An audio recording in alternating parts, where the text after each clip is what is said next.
that sound when you hear the roar, when the lights go out and the crowd wants more.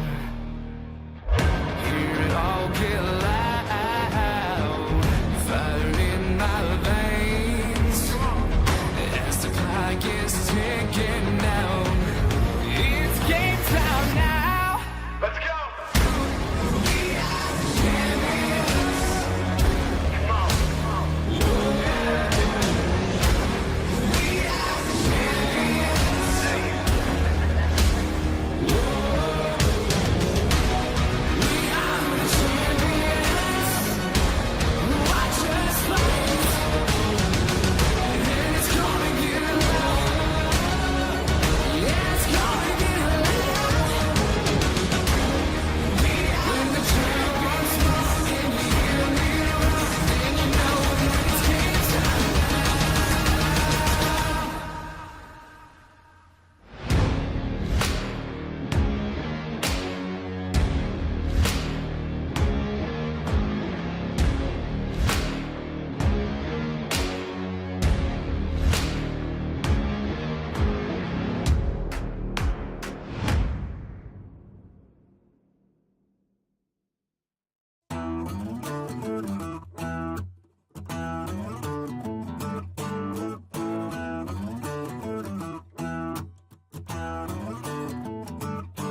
Let me tell you a little story about country boy Carl, baddest man you ever seen, still your soul with a smile. If he ever had a problem with you, better get gone, cause you may not be alive by the end of this song. Everybody always wondered what made him that way. Guess it never really mattered, cause the facts still remain. He ain't taking no losses and he'll never run away. That's the way that he thinks to this day. He said, it's my time, it's my time.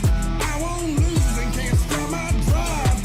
It's my place, and I can't wait, and I won't break, so get on my way. Oh yeah, it's my time, it's my time. I won't lose, can't stop my drive. It's my place, and I can't wait, and I won't break, so get on my way. Oh yeah, it's my time.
say it goes the way that we want. There's a lesson in the pressure and the way that we want. A certain has to pass in the time of the rise of the sun. It's not about what you became, it's about what you can become. Everything I used to think is not a matter of fact. Just don't break, don't be fake, and never sit back. And when they hate what you got, it's just you got what they lack. And when you try to look at your face, keep watching your back. This time I don't think we'll look back again. My way, make mistakes, and I won't back down. Watch it burn for the hell of it. Watch it burn right to the ground.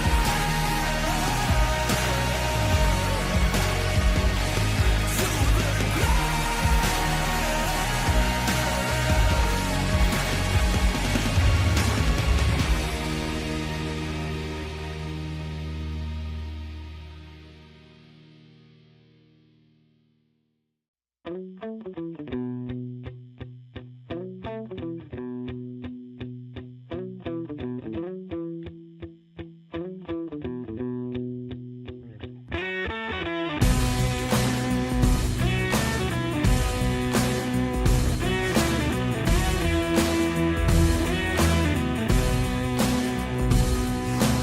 I've been away in a dead end city, hiding deep where the light can see me. Hit what bottom and I kept digging. I've been down where the walls of my teeth feel. Are we warriors now? Are we warriors now? Tables turn, isn't that funny? I was down but I wasn't down, honey. Touched the ground, and now he did run it. I'm gonna say, I'm breaking through this wall. I'm rising to the top. I'm telling him to leave. I'm taking back control.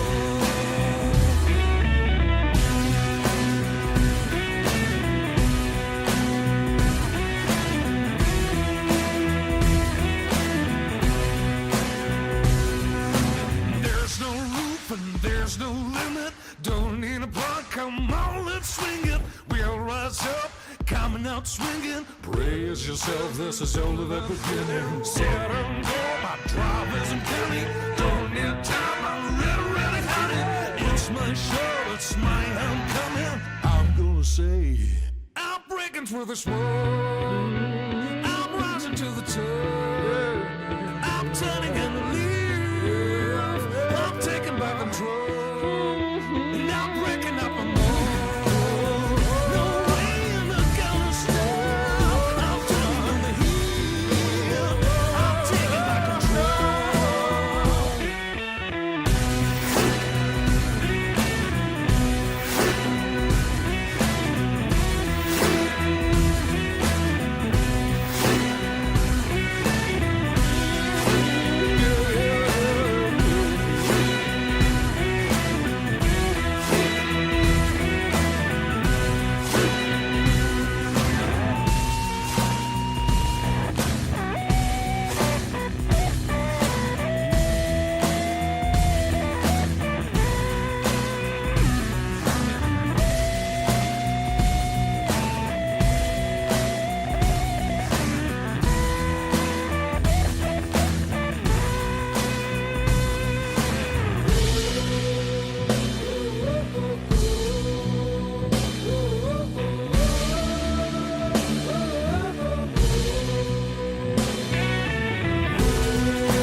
Coach, I've been going hard, time to let it show. Everything raw, give it to me now. Let me have the spot, man, it's going down. Day and night. There comes a time when your worlds will collide. Gotta get a win, I won't lose a game. This is my year, I ain't gonna break. Ain't got no time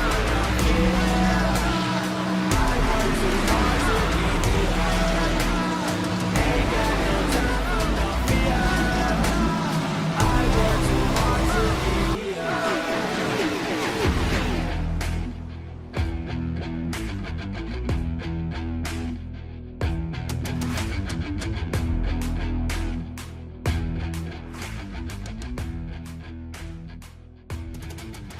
Coverage of the third race for the 2024 eNASCAR Contender iRacing Series live from the virtual Phoenix Raceway in Avondale, Arizona. I'm James Pike alongside my colleagues Taylor Burris and Ryan Vargas, driver in both the NASCAR Whelen Euro Series and NASCAR Xfinity Series. And Taylor, we'll start with you tonight. Phoenix Raceway, very different from the mile and a halves that we've seen in the first 2 weeks, and very technical track as well. Yeah, absolutely, James. This is part of a three-race break that we're about to have that is going to provide some unique tracks that are about under a mile. So it's going to be a little bit interesting to see how each of these drivers are going to be able to go through, survive, and also just know where to be balanced when it comes to racing at these next three tracks here today. Here's a look at how we make it into this series. But Ryan, I want to turn to you. You're the one amongst our trio that actually has real life experience here. From the driver's perspective, what makes Phoenix so unique and so challenging? Yeah, I mean, the big thing, obviously, is just making sure that you put yourself in the right position to succeed. Obviously, it's very enticing to go and send it 3, 4, 5, I mean, heck, 6 wide going into turn number 1 there through that dog leg. But at the end of the day, as long as you keep that right front underneath you, making sure that you manage those tires, take care of your equipment, that's going to be what pays dividends at the end of this race. Lots of things that these drivers are going to have to manage, and lots of things that these drivers are going to have to keep track of. This also traditionally, Taylor, is a race that sees its fair share of yellow flags, so we may see a lot of short green flag runs to make up the full distance of tonight's event. Absolutely. We'll see all that here when they come across to start the race. But, James, we got a lot of things to talk about, of course, first and foremost, especially when it comes to how this whole format works out. Yes, so this is how you make it into the Contender Series. We held the qualifying series from February to September. Out of thousands of drivers that competed, the top 20 in that series transferred into the Contender Series, along with the drivers who finished 21st or lower in the points of this season's Coke Series. So 20 up from the qualifying series, 20 down from the Coke Series to comprise our 40 that will compete in this Contender Series that started a few weeks ago and will carry on to right before Thanksgiving. And at the end of this, the top 30 drivers in points are eligible to transfer to our free agency period. So this is sort of the middle ground, also fitting that it uses the vehicles of the NASCAR Xfinity Series. And before we get going with this evening's race, let's take a look back, Taylor, at what happened 1 week ago. Eddie Kerner stole the show on top of a North Force 1, 2, 3, 4, but there was plenty of action behind him in the field as well. It certainly was. It was once again a very similar front row to what we saw last time out at Vegas. But Quentin Warman, one of the up-and-coming rookies, definitely working his way through. But, of course, chaos did ensue for several drivers, including last-time winner at Las Vegas, Taylor Hurst, out early on in contention. And then, of course, we saw how Yarashak and several others were just struggling to find their way up through the field in this race. But, as we saw further on, it was the North Force quadruple drivers of course, Eddie Kerner and company, who was able to come out and dominate from flag to flag, pretty much. Yes, North Force with a great run. Wyatt Tinsley had a fabulous run for North Force Racing. Quentin Warman was there in the mix as well. He's third in points, incidentally, entering this evening. And Brian Mercurio, former Coke Series competitor, trying to make it back into the series, also had a good run. There's a look at the wreck that ended Taylor Hurst's night. He, of course, as Taylor mentioned, won the season opening race at Las Vegas. A battle between the Altus folks and Ryan Luza, former champion of the Coke Series, competing in the Contender Series. Not surprising, Ryan, that they went 3 and 4 wide like they tend to do at Homestead. No, this track lends itself to plenty of racing groups, as you see a lot of chaos happening throughout the field there. That's what happens at Homestead, right? There's so many lanes to choose from. They're 3, 4 wide, run in the top, run in the middle, and sometimes you just meet in the middle.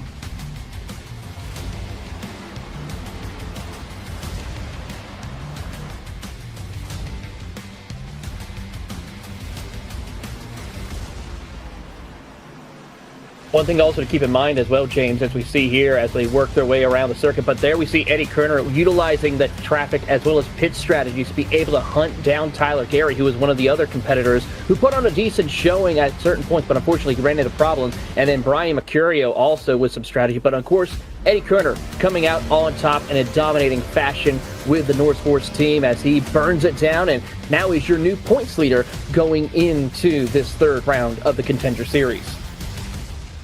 Eddie Kerner, a driver that's trying to make it. Here's a look at the schedule for the Contender Series. Phoenix Raceway on tap tonight, then Darlington, Richmond, Dover, all tracks that are just over a mile or less before we end the season, as we have for the past few years, with the trip to the 1.5 miles at Texas Motor Speedway that will determine the final 30 that will take part in our festivities amongst the Coca-Cola free agency period to prepare us for the 2025 Coke Series season next year. Absolutely, a lot to look forward to here. We are currently wrapping up qualifying, just about under 2 minutes to go left here for some drivers, but we have to see what happens here later on. Before we get to race tonight at Phoenix, Ryan Vargas, why not you tell us a little bit about Phoenix Raceway and tonight's track analysis? Absolutely. Well, the eNASCAR Contender Series heads to Avondale, Arizona tonight for this 1 mile long D-shaped oval.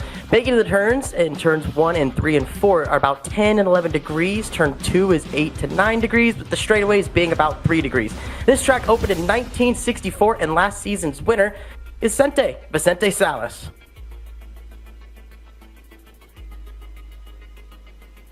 Vicente Salas, who was part of the playoffs this year in Coke Series competition, nearly made his way into the championship for Taylor Burris. Let's take a look at tonight's race analysis for our third round of the Contender Series at Phoenix. Absolutely. Tonight's race is a 110-lap race here. And, of course, as we know, it's just the same as we have been normally doing. Full course cautions. The leader, this is going to be critical with the restart zone here, being in the middle of a corner, having to be careful of when to go and fire off when that restart is kicking off. Of course, drivers will have to make one pit stop at the very least. But, of course, they have an additional 3 sets of tires. Pit road speed, just about 45 miles an hour. But you got to be careful, because a pit road speeding penalty could cost you the chance of a good, strong finish, putting you multiple laps down.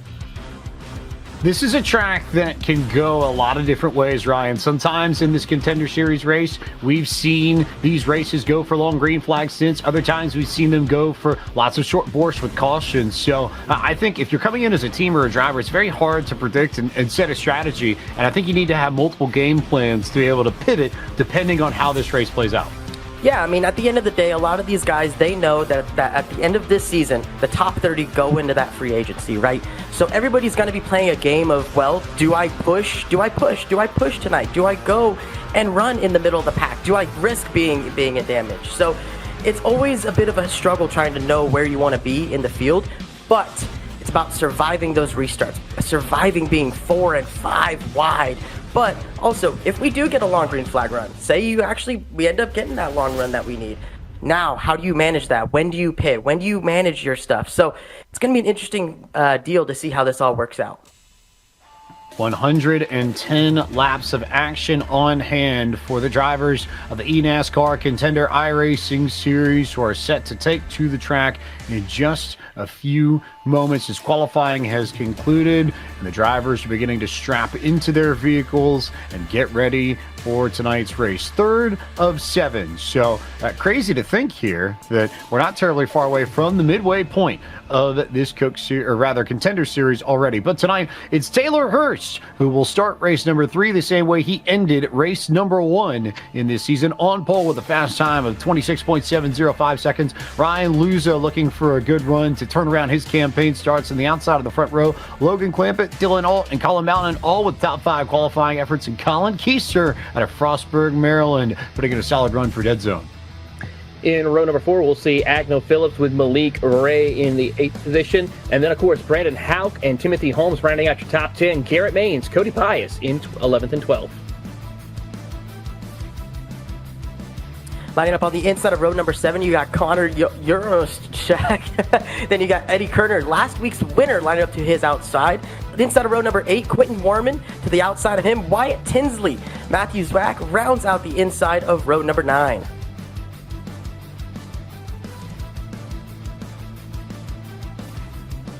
Of course, moving on into the top 20, you have Matt Busa following along with him. You have Ryan Doucette, Kwame Scott, Briar LaPrade, Nate Stewart, and then, of course, Tyler Gary rounding out your 24 position. Then Kevin Champagne, Ethan Lane, Christopher Hill, Michael Bumgarner in row number 14. And then rounding out your top 30, it is going to be Brad Wright and Dalton England. Matthew Morton, James Wenzel make up that next row. Then Kay McClenny, Michael Venable, Ray Alfalo, 4-time starts 35th. Alexander Russell, Dylan Jones, Blaze Crawford, Brian Mercurio, Blake McCandless, your final starters in tonight's race. 40 cars set to take to Phoenix Raceway to get us going as lights are already off on the pace car. And Ryan Vargas, we are ready for race number 3.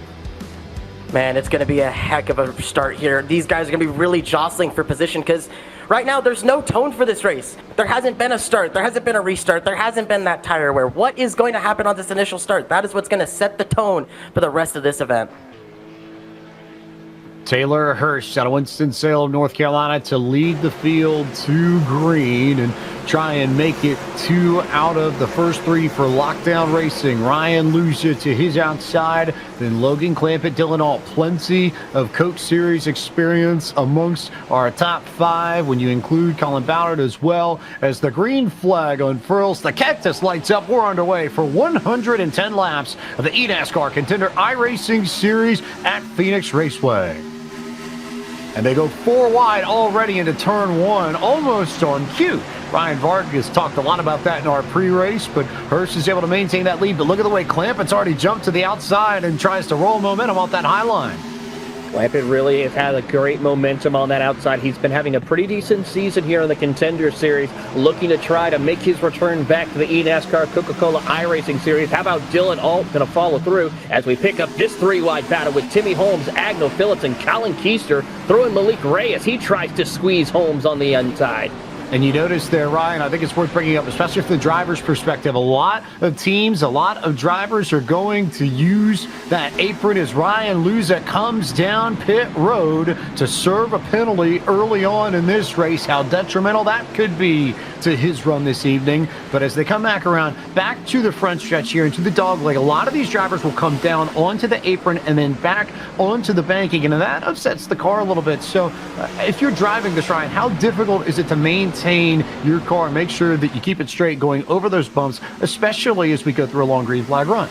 Well, I mean, I think we saw it pretty perfectly there with Logan Clampett trying to roll around the top side of Taylor Hurst. Taylor Hurst was pinched down on that inside lane, and while he was able to kind of get a nose ahead through that dogleg, through the corner, Logan Clampett was able to roll that top side. While this track is relatively flat, it does have multiple lanes, multiple grooves, and Logan was just able to roll that momentum pretty well on the top. As you see, they're 3 wide all the way through the pack here.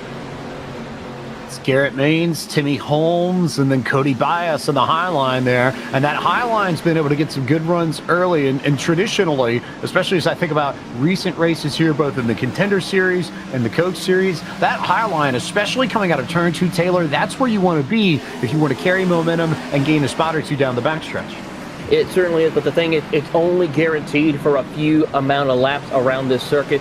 Once we start getting into a little bit of a run, about another 10 laps or so, that's when that outside line is going to start to taper off a little bit, and we'll see these drivers trying to go back to the bottom of the racetrack here. So we'll see how that plays out. We see Quinton Warman trying to still make that outside lane work, getting around Timmy Holmes. So far, not working out for him just yet, as he will try to go 3 wide and try to split the difference right there with the driver of Cody Bias and Timmy Holmes, as he will drop back a position.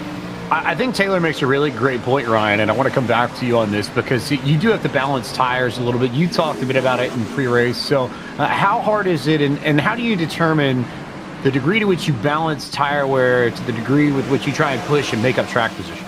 Man, it's really difficult, right? Because you have the rabbit in front of you, right? You're chasing that rabbit. You know, if you're Timmy Holmes, you are really trying to catch down Brian Warman right there. But at the end of the day, this race is 110 laps. There's going to be pit stops. You're going to have to come down and get fuel and tires at some point in this race. And right now, everybody's kind of being a little cordial. We saw some contact further back in the pack, but other than that, it's been relatively clean. So as we see, get a look at our leaders here, but it's just, man, you want to try and balance that aggression and making sure you keep that right front under you.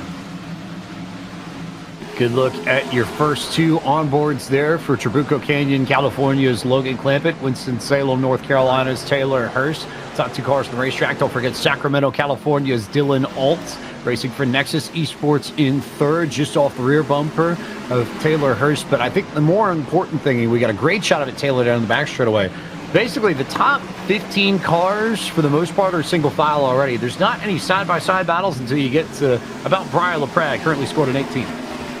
Absolutely. Right now, as we watch the two leaders, actually now we've had to have a battle for second here. Dylan Alt has been making a little bit of headway to close into the back bumper of Taylor Hurst and that McConey Chevrolet as he tries to work his way up to that back bumper. He's going to take it a little bit patient, but right about here, mid-corner exit is where we see Dylan Alt get a great run and be able to just close in a little bit. Taylor Hurst got a little bit better run right there, but Alt has been really just picking away at it in order to try and close the gap and hunt down Logan Clampett. Dylan Alt, by his own admission, did not have the run that he wanted in the Coke Series this year, but traditionally, both in the Contender Series and in private leagues and in official sessions on iRacing, you look at his numbers in Class B where they use the vehicle of the NASCAR Xfinity Series, and his record is nothing short of stellar. Tons of top 10s, top 5s, victories in private and official competition throughout the years. And this is a car and a driving style that just suits him. And Ryan, I think especially if you love high horsepower, low downforce, you might like this car. And you may be a little bit better suited to run faster in the Xfinity car than even, say, the Cup car or the truck. Yeah, absolutely. And you see Dylan Alt there. He kind of takes a look to the outside there. What he's trying to do here is just really try and find that clean air. Get that clean air on the nose. Make sure that it doesn't burn that front tire up. That's going to be the name of the game tonight, making sure that you peek that nose out, whether it's to the inside or to the outside. We've got a race for 19th here, though. Nice little battle here. Oh, with some contact to the rear bumper. That's the 24 there. He gets a little bit out of line there. No harm, no foul. They get it all sorted. 24, Connor Yarashak out of Calgary, Alberta, champion of round 2 of the eNASCAR Contender iRacing Series. Had connection issues 2 weeks ago at Las Vegas, got caught up in an incident about a third of the way through the going last week. Taylor, if there's a driver that is feeling pressure to perform, especially given how strong he was around 2, I have to believe that this is a more pressure-packed race for Yarashak than just about anybody else in the field heading into tonight. Well, not only that, but for the last 2 races, it was Yarashak and Luza who are on the front row for both events. He is definitely going to be feeling that pressure here. I think tonight Yarashak needs to work his way through and calm down a little bit and try to work his way up as we are on board right now a little bit ahead with Kwame Scott as he is trying to hunt down Tyler Gary for the 18th position. Another driver who's had a little bit of an up and down season with Tyler Gary in that 26. Gary ended up in an incident at his home track, Homestead, Miami, 1 week ago. Incidentally, these are the 2 cars that are just ahead of that battle with Yarashak that we saw a few moments ago. So Scott, 19th, Gary, 18th. Both have had their fair share of bad luck already in this Contender Series. But again, remember, unlike previous years, Ryan, it's the top 30 that have the opportunity to enter free agency. There's a little bit more wiggle room if you end up with bad luck early. I was about to mention that. I mean, that's a big deal here because what that's helping with is there's a lot less urgency here, right? A lot of these guys are a lot more calm. You can kind of see a little bit in their demeanor. They're just kind of riding here. They know that if they just have a clean night, most likely they're going to set themselves into that top 30. So as long as they just play it smooth, play it consistent, and just make it to the checkered flag, it's going to sort itself out at the end of the day. Colin Bowden here on your screens. He's been in the top 5 all night, started up in 5th. He's gained a spot since we went green flag racing. And this is a driver who we saw consistently throughout the Coke Series season, Taylor. Not afraid to zig when everybody else zags so far as strategy goes. So if we end up with a long green flag run or maybe some short runs, I kind of have a weird feeling that we could see Bowden potentially do something that the rest of the field decides not to do. Yeah, he certainly will try. I mean, if he wants to try to work his way up further into the championship as well as work his way into that top 30, he needs to have such good runs like he is doing right there. There you see him on screen. Got a little bit of some sports ball going on in the background as it's opening day up there.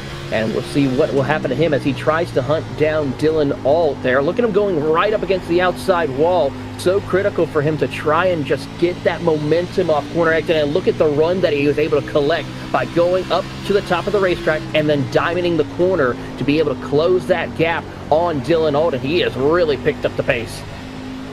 No, brilliant illustration there of how you can run so many different lanes here. Ryan, I know you talked about that, but focusing here on 1 and 2 where these drivers are going, you can run middle, you can run top, you can run high. How do you prefer to approach it as a driver? Well, take a look at right there. Dylan Alt, he protects that top lane now. He saw exactly what Colin Bowden did in his mirror, so he said, I'm going to get me a taste of that. Let me go to that top lane. And it worked. He was able to defend that a little bit better. So that outside lane in 1 and 2, you carry so much speed heading into that corner that if you're able to at least roll that momentum just a little bit better running that top side, that's going to be what benefits you the best. And if you want more updates from the world of eNASCAR, all the news you care to take in about the Coke Series, the Contender Series, the College Series, and more, scan the QR code on the lower right-hand portion of your screen and sign up for more information today, courtesy of iRacing, the official simulation partner of NASCAR. On board with Powhatan, Virginia's Garrett Maines currently runs in the 12th position, just behind Timmy Holmes. So Virginia versus South Carolina battling there. Meanwhile, further up the racetrack, Dylan Alt continuing to hound Colin Bowden, who Taylor, as Ryan just pointed out, went right up to the high line to defend that lane. And Alt can't roll momentum because he can't get up to the groove where he needs to be to just let this thing breathe and go full out on corner exit.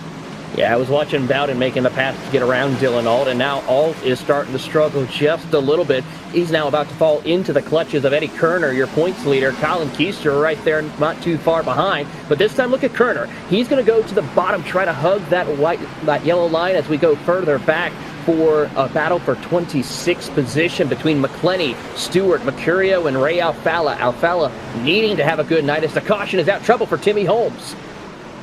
Timmy Holmes is stuck in the fence right by the pit wall in the back straightaway, and that brings out the first yellow flag of the evening on lap 22 of 110. And Ryan Vargas, I imagine we will see just about everybody down pit road. Yeah, we'll absolutely see everybody down pit road. And I kind of noticed this. We were on board with Garrett Maines there. He was just getting so close to the rear bumper of Timmy Holmes, and I believe that was product of a little bit of bumper tag heading through the middle of turns number 1 and 2 there.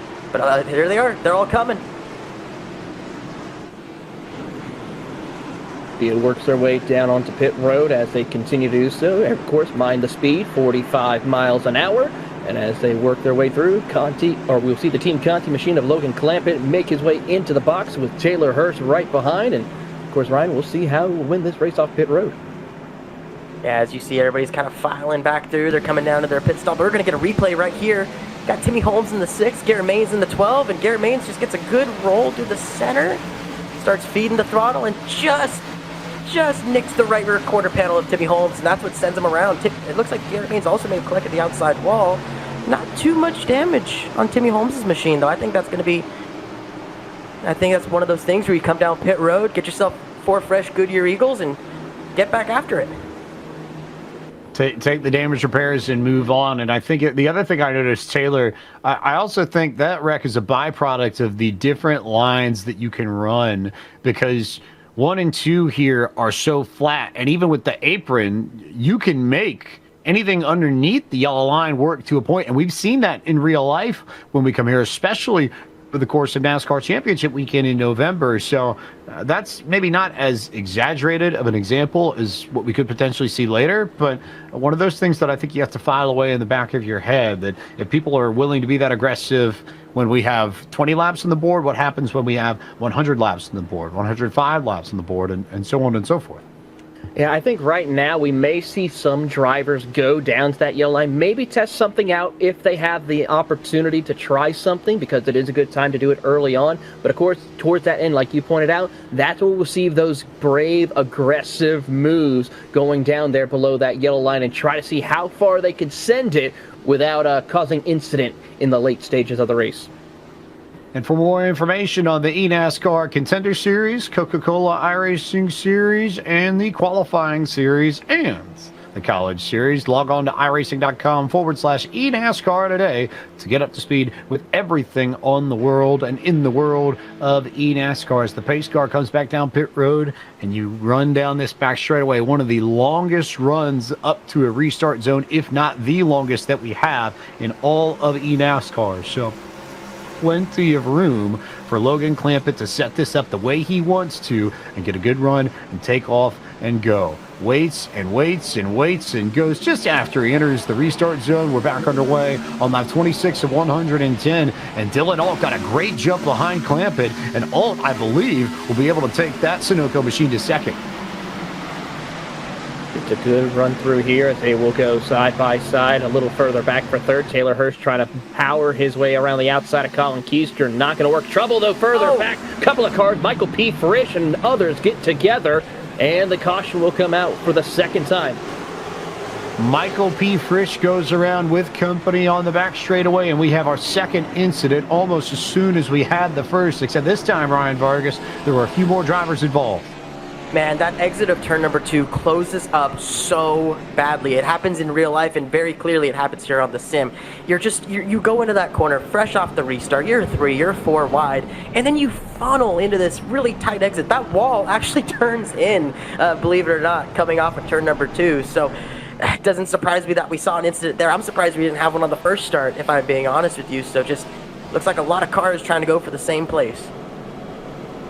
I think the most intriguing thing is that it's the drivers at the tail end of this incident, Taylor, that got the worst end of it. Alexander Russell picked up a significant amount of left front damage in this, and Kwame Scott was also involved too, and they were nowhere near the start of this.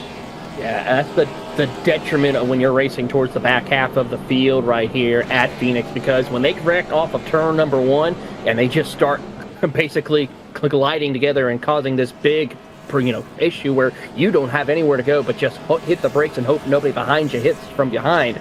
So tough break. James Wenzel also dealing with some issues as he's on pit road. Let's take a look at how this unfolded. Ryan Vargas once again 3 wide here in the middle of 1 and 2. Yeah, we got Michael Frisch right there in the middle of your screen there. Looks like he gets a pretty clean exit here. What just happens? Oh, the 77 collects the 53, turns him down into Frisch. And then all the chaos happens further back. You see the car get turned further back. Who is that? I saw the 32 involved. He got hooked by the Sunoco car. He got hit by the Sunoco car of Kwame Scott. See what happens here. Looks like it's all in reaction to what happens up in front of them. Yep, there it is right there. Kwame checks up for the incident and just gets turned. Gets run into the back of. Kwame got some help. I couldn't quite tell who from. It looked like he got turned a little bit here, and we'll get a good look. The car just ahead of Ray Alfala in all this. Couldn't quite put a name on it immediately, but that's the one that got into Scott and turned Scott down towards the inside wall. I believe that was the 48 of Brad Wright, taking a look at it right quick. So tough break for him, and he's got significant damage to the rear end of his Toyota. So lights off on the pace car once again. And we had an opening stint of about 20 laps and change, and we had a 5-lap green flag stint. So this race beginning to drift more towards the general concept and the idea of short green flag runs. And Ryan, for those who were hoping to have a long green flag run or may have set their car up for long run pace, not the way you want to see this race playing out. Yeah, no, and this seemed to be the trend from a lot of the guys I talked to. I talked to Frisch, I talked to Wyatt Tinsley, I talked to McCandless, and they all kind of said they expected this race to be a little chaotic, a lot of wrecks. So it's starting to turn into that tonight. Hopefully we can get ourselves a good green flag run here. Logan Clampett, Dylan Alt first and second. We saw how Alt was able to use that position just behind Clampett to get a great run and go to second. Taylor Hurst tries to do the exact same thing. Alt with a slightly better reaction to it, but Hurst will have the nose ahead entering 1. The question is whether or not Alt can roll that high line to hang on to the second position behind Logan Clampett, and he'll be able to do so enough to stay door to door. But those two continuing to fight for second as Clampett scoots away from the race lead. Good side-by-side action. Eddie Kerner on that start nearly just signed it in there 4 and 5 wide right there. He's going to gather it back up and continue on, but watching on as they work their way through there, you saw Wyatt Tinsley and company work their way. How about this 3-wide battle? Briar LaPratt needing to have a good run after a tough break last time out at the Homestead Miami Speedway, as he is battling with the 27 of Cody Bias as they work their way through the field. You think about his run last week at Homestead Miami, and you'd think that LaPrade would need a good run. And he's a classic example of someone who may benefit from the change from 20 to 30 as the cutoff. You think 2 years ago when he tried to race his way back into Coke Series competition and was the first driver out, just missed it. The car faded during the last green flag run at Texas. Ryan, if we had those rules a few years ago, he wouldn't have had to worry about it. He would have been continuously competing in the Coke Series. Oh, absolutely, and there's no denying that Briar has the talent to race in the Coke Series, right? He put on a heck of a show this year. He won a race, and now he's having to fight back into it, right? But with that top 30 rule now being into effect, he's got a little bit of, like I said, a little bit of ease, a little bit of relaxation here. He's able to go into this. He has to fight. You have to fight to be in that top 30. It doesn't make it easy per se, but it makes it just that little bit less stressful as we're on board here with the aid of Colin Keister. Indeed, Colin Keister racing that red and black number 8. Pretty big day, Taylor Burris, for red and black number 8 cars in the world of real-life racing. And Keister trying to take some of that magic and bring it to Phoenix and put on a similar kind of solid run right up there on the wheel. And a driver that, just looking at the way he's able to muscle that thing around the corner, I would trust him to be able to go 312 laps of a Cup car if need be. Yeah, he looks a little bit tight right there as far as how he's gripping the steering wheel, but he is just hitting a smooth, consistent lap times right now as he's worked his way up through the field and having a great run inside the top 5. But whatever suits you to be comfortable to get around this race circuit, I mean, Ryan, you have to be comfortable when you're in these race cars also to continue to be putting on the performance like we see some of these drivers today. Yeah, absolutely. It was kind of my catchphrase during the Dover race and the Coke Series race, but you're almost elbows up, right? You have to be sitting comfortable. You have to be kind of close to that wheel, feel nice and cozy. And, every driver has their own style here, right? I've seen a lot of guys in the Coke Series even racing with a Formula wheel. So everybody kind of has their own different setup on how they like to approach these races as well. Ryan Vargas not so subtly giving a nod to Bobby Zelensky there. I see who I know runs pretty much every race in the Coke Series with the Formula style wheel. But that's part of the beauty of sim racing here. And speaking of styles of wheels, we have a few more traditional options amongst Ryan Doucette and Matt Bussa. So this is Framingham, Massachusetts for Doucette versus Darien, Illinois for Matt Bussa. Boston versus Chicago fighting for spots. And Doucette trying to work that bottom lane. Bussa up high, and look at Yarashak there right behind them, and Frisch, two of the drivers that were near and in that most recent yellow flag. Doucette just going in there for the big lean as he tries to work through the corner, and now we have a battle for the race lead. Taylor Hurst on the charge to the inside of Logan Clampett as they'll go side by side for the race lead. Taylor Hurst has got that inside lane working, and he may well bring Dylan Alt with him. Eddie Kerner's not too far back either, but Hurst got a little bit loose, as did Clampett in the center of the corner, so that will allow the Sacramentan to pull right up on the rear bumper of Hurst, maybe get second from Clampett if he could get a good run off into the final corner here. Yeah, I'm thoroughly impressed with the run that Taylor Hurst was able to get off that inside lane. He honestly just drove right by Logan Clampett. That tells me it's either one of two things. Taylor Hurst is a really good driving race car, or Logan Clampett thinks this is going to be a long green flag run and says, go ahead, guys, I'll see you guys in 20. I think it may be a little bit of option B and a little bit of option C. And option C is that under that last yellow flag when they came down pit road, Logan Clampett only took 2 tires. Everybody else around him took 4. So you are working with a little bit less rubber on your Goodyear Eagles if you're Clampett. However, Ryan, if we get late race yellows and we have to come down pit road, that does give him a little bit more flexibility with the strategy depending on how this plays out. Absolutely, and also that's him building notes then. That's Logan Clampett kind of saying, all right, let's try these 2 tires. I feel comfortable with my track position here. For him, as long as he doesn't lose too many spots here, maybe he doesn't fall outside of the top 10, but now that he's lost the lead and gotten in that dirty air, he's been dropping like a rock. You see Colin Keister driving to the inside of that 44 machine. Ryan, when you're in dirty air at Phoenix, what effect does that have on the handling of your car, especially in the Xfinity Series, compared to when you're out front and clean up?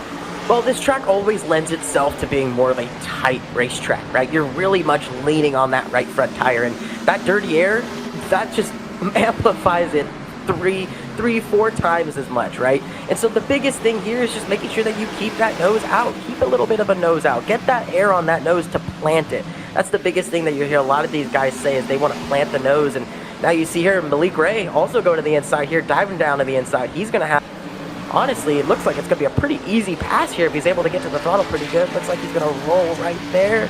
Look at that. Taylor off the corner. Taylor, there's a good point that Ryan brings up within that, in that, yes, you've got drivers diving the nose in, but this is also a track where you can dive in the nose because you don't have a lot of banking to work with, and you do use the brakes a lot here, and not only to slow the car down, but also to help set it on corner entry. Yeah, you got to make sure you get enough braking to point the car in where you want to go as we watch one of the rookies of Quinton Warman, one of your highest running rookies in the championship, battling it out in amongst the 2 veterans as he's going to try to see which lane would be the preferred. A little bit of contact right there between the 2 of them as they head down into 3 and 4. Seems like every year we have one driver in particular that doesn't necessarily have a lot of experience in this Contender Series stand out and make a name for themselves. And early on in this campaign, Warman has been that driver. The Urbana, Illinois native, currently third in points, entering this evening with a fantastic run. And at 16 years old, Ryan, he puts up another good run tonight. He's got another top 10 going. You put up 3 top 10s. Not that it absolutely locks you in to a Coke Series spot, but you're sitting really, really pretty, entering a really difficult stretch of tracks. Yeah, the whole idea there is you're just building that buffer, right? You see Warman here. Now he's trying to dive to the outside of Malik Ray, trying to follow that momentum. Looks like Logan Clampett, he's kind of equalized out, but no, he's going to jump to the top of 3. He's going to roll that top lane. That's going to be really beneficial if he can stay to the outside quarter panel of Logan Clampett. He does. Really, really nice move right there. That's the idea right there. That's what you want to do. You want to carry that momentum on the top side. You're carrying so much speed into there. If you could just hop to that outside lane, you can make up a lot of ground. Riding on board with Agnell Phillip out of Brooklyn, New York, one of a handful of New York City natives in this race, as Clampett tries to go all the way up to the fence and almost sent Phillip into it. Phillip tried to get on the outside of that right rear quarter panel and just found enough space, and now that leaves Clampett almost middle of 3 wide there as Malik Ray out of Greer, South Carolina, looks to the bottom. Phillips up top. Clampett stuck in the middle, Taylor. He is stuck in the middle, and he is trying every which way to keep these 2 drivers of Malik Ray and Agnell Phillips behind him, but it is not going to work to unavailability for him. And now he's having to deal with pressure from around the outside of Wyatt Tinsley. And so far, I mean, Agnell Phillips was really putting that pressure around the outside, and you couldn't stick a paperclip between the 2 of them as they were that close to each other. As now we're on board with Tinsley, who's trying to do the same thing almost with Malik Ray off corner exit. Tinsley out of Hampton, Virginia, winner in the Coke Series to start off the season in February at Daytona. Now to Colin Bowden out of Suffolk, Virginia. So 2 Tidewater residents, lots of presence from Tidewater area and then the Richmond metro area when you consider Garrett Maines at least in this Contender Series. But Tinsley entered this evening second in points and was 7 markers back of Eddie Kerner for the series lead. Entering tonight's race at Phoenix, as Briar LaPrade has gained a few more spots. He's up into the top 10 trying to work his way around Malik Ray. Yeah, he's going to make that pass. I mean, if you're Malik Ray, you're fuming right now. You tried to make that pass several laps ago, and you end up making that pass, but in the process, you lose 3 or 4 spots here. Now he's going to just try and have to find himself back in the groove, try and get back in the momentum here, because all these guys, they just high-sided you. And now you just got to try and defend that, or I shouldn't say defend it, but just try and find a rebuttal. Speaking of high-siding, I just looked out of the corner of my eye. See Eddie Kerner trying to work to the high line of Dylan Alt for the second spot. You see Clampett there yet again, middle of 3 wide. That's Cody Bias and Garrett Maines to his inside and outside, respectively, as Clampett continues to slide back. Remember, he started from the race lead, and over the course of about the last 10 laps or so, he's dropped all the way back to 12th, and it could be 13th here before too long. It certainly can, James. He is going to be falling like a rock as we watch this battle for 11th as well as below the battle for P20 as Real Falla having a decent run, probably one of the best runs he's had out of the 3 races so far this season as he is trying to fight his way up through. He's got the 11 machine of Christopher Hill right behind him as they try to work their way up through the field. Good battles all throughout the race here at Phoenix. A little bit further back, good battle right around the edge of the 20th position. Ray Alfala, Christopher Hill, Brian Mercurio, Timmy Holmes, who we saw turned around and sitting right next to the pit road wall. He's rebounded nicely to race his way back up towards the front half of this field. Blake McCandless also in the mix there too. Blaze Crawford, Brandon Hauk, who was turned around. He was part of that incident with Frisch that brought out the yellow about 25 laps ago. So lots of drivers with plenty of skilled talent. The problem is that when you're stuck in all this traffic, Ryan, it makes it very difficult to find any clean air to get any sort of track position. Yeah, but heck of a rebound for Timmy Holmes there. That can't be understated. It is very hard to make up track position here at Phoenix Raceway. So for him to drive all the way back up and on the fringe of a top 20 spot here, I know, if the race were to end now, I know he'd probably be disappointed with that. But with what could have happened, that is one heck of a rebound.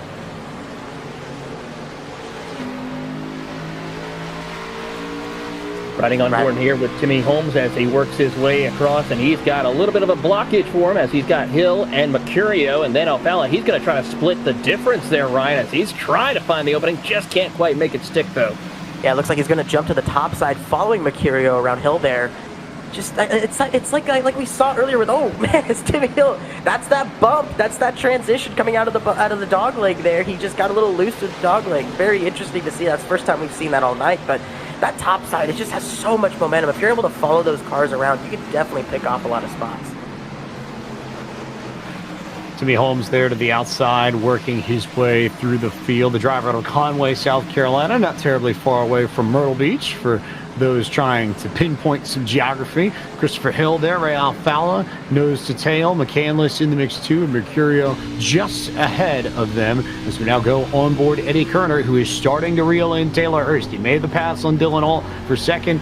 He's trying to run down Hurst, and over the last few laps, he's been about a tenth quicker than the race leader. Eddie Kerner, he has been closing in lap after lap last time by. It was a little bit different here compared to what we see, but he picked up about almost over a tenth difference as he works his way through, and so far he has got the run he needs. I think if he can pull off another good run at the middle of 3 and 4, he can definitely get around and be back up to where he last picked up at Homestead. Kerner started 14th. He's up to second. If you're looking at other drivers who have made significant gains to the field, our hard chargers, as it were, Quentin Warman, talked about him a little bit, 15th to 5th. Wyatt Tinsley's gone from 16th to 7th, so yet another good night for Norris Force Racing. Is one car, two cars hit the fence. McCandless gets bounced off of as Timmy Holmes is in the wall. No yellow flag yet, and now it comes out on lap 57. I think Blake's car may be okay. I know he got clipped in the right rear quarter panel there, but I mean, when we cut to that shot there, it looked like Timmy Holmes was just jetting across the track to the right, going straight for the wall and collecting another car there, a couple cars up in the air even. So very big contact there in these cars, and these cars are not very forgiving, so it's gonna be a tough rebound for some of these guys. Ray Alfala was the other car that was involved in that, the four-time champion of the Coke Series out of Cape Coral, Florida, got the fence as Taylor Hurst is now going to lead all these cars back down pit road. 34 laps since we came down pit road, and for Logan Clampett in particular, this is absolute best-case scenario. He needed a yellow to stop the bleeding and stop the loss of track position. Certainly was the case, and I saw, of course, another, I hate to say commentator's curse, but as we take a look at the replay, but there you see Ray Alfala and Timmy Holmes as they come through the middle of turn 3 and 4, 3 wide. Holmes gets a little bit of a tap right there to Ray Alfala, and then, of course, the collection of several drivers will begin, and oh, how about the 03 of Dylan Jones just narrowly escaping that. So that's... To recap all that, Ryan, I'm trying to make sure I have this all sorted so we'll get a good onboard here. That was Holmes who bounced into Alfala, who then bounced back into Holmes, who then bounced into McCandless, who then went back into Alfala, and that's when they finally wrecked, and McCandless just got the last piece. Yeah, McCandless was just the victim in that whole situation. I mean, Timmy Holmes, I know he had the run off the top side, but he kind of just went for a hold that was closing. A hold that really wasn't there. I mean, it looked like he closed up really fast to the rear bumper of Alfala. It looked like he was trying to peek to the inside of him, try and take it 4. Maybe he didn't know they were already 3, trying to squeeze 4, but, real tough spot there. Coming off the corner, all these cars just washing up towards the fence, and like it was just kind of like what happened off of turn number 2 earlier. Just a lot of cars sliding up into that same spot, and they all had to meet somewhere. Now, Timmy Holmes entered this evening 6th in the point standings, but, Taylor, worth noting that from these 7 races, you get 1 drop. So your lowest points finish across the 7 races does not count towards your final score. So we take the top 6 finishes from these 7 races, and that's how you calculate the final point standings. So this is a night that probably won't match up to the other 2 that Timmy Holmes has had so far, but you can get away with it, especially if you come into tonight top 10 in points and just on the edge of the top 5 like he did, entered tonight 6th.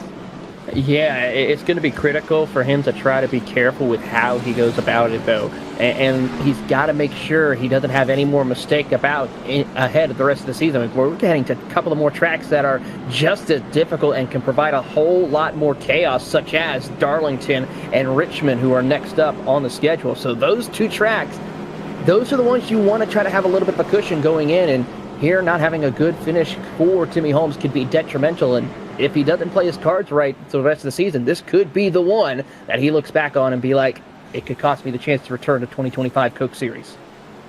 Just have to be very mindful, very careful with how things pan out. I saw a few drivers trying to make some quick stops down pit road and beat the pace car out. Blake McCandless, I know, was able to do that, as was James Winsell, Alexander Russell. Also worth noting this time around, Ryan Vargas, no crazy strategies. Even Logan Clampett took 4 tires, but everybody else on fresh rubber here for this next run. Yeah, but if you're Logan Clampett right now, right, you survived. You made it through. Okay, you may have dropped out of the top 10, but you stopped the bleeding. Now how do you recover from that? How do you get back up into that top 10? But then, say we get a yellow with 3, 4, 5 to go.